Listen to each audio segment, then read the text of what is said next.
What's going on, people? Joey Thomas Boxing. I want to talk about the KSI Tommy Fury fight.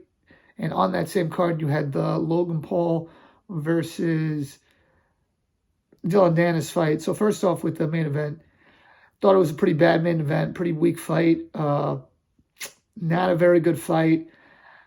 First and foremost, I thought the ring walks were on point. Tommy Fury first walking out to Wonderwall by Oasis, and how much people didn't love that song. And then I think he did a little bit of Thriller. But KSI's ring walk was fire. The guy came out in a car. I was like, this is cool. He's playing his own music. Then that other guy, Giggs, came out. Phenomenal ring walk. And I mean that with all seriousness. And this is one area where I give these kind of fighters credit, where they are obviously lacking in their talent in boxing.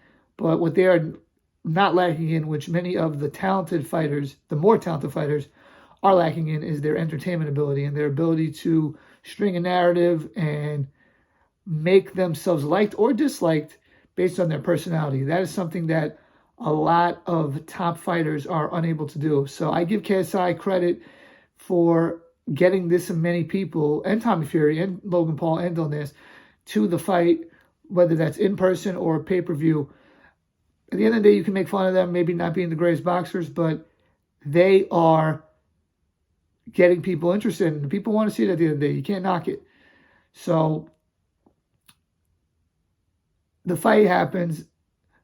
KSI actually is pretty athletic, more than I think people realized.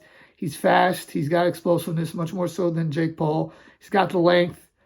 He landed a good right hand on Tommy Fury early and won that first round. The second round I thought was a little bit closer, but I thought he won that round too, KSI. And Tommy Fury correctly was taking away a point from him. Point got deducted for hitting blatantly in the back of the head numerous times. Credit to the referee for taking that out. Like, you can't do that. And he did it intentionally. It wasn't even like it was like trying to land a punch and hit him. Like, it was obvious that he was doing it to get him in the back of the head. So you can't do that.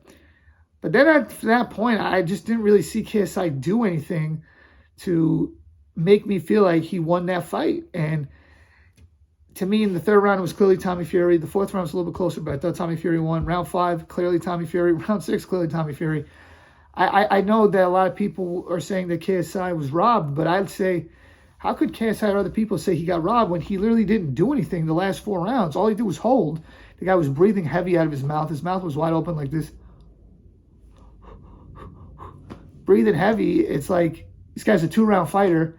And after the fight, he's like, I really won this and that. And I'm thinking, like, how could you honestly say that you did enough to win that fight? Like, I mean, maybe you could have had a 3-3 and with the point deduction, but I don't see how KSI won that fight. I really don't. And I think a lot of people have their biases before the fight and their narrative based on their preconceived notions of what the fight was going to be. And because Tommy Fury didn't look as good as he should have looked, or what people expected, they're like, oh, he didn't, he didn't win. And I think it's not right. That's not how boxing should be judged. You have to base the fight on the two people fighting, and that's it. You don't know their names, pretend like that's the case.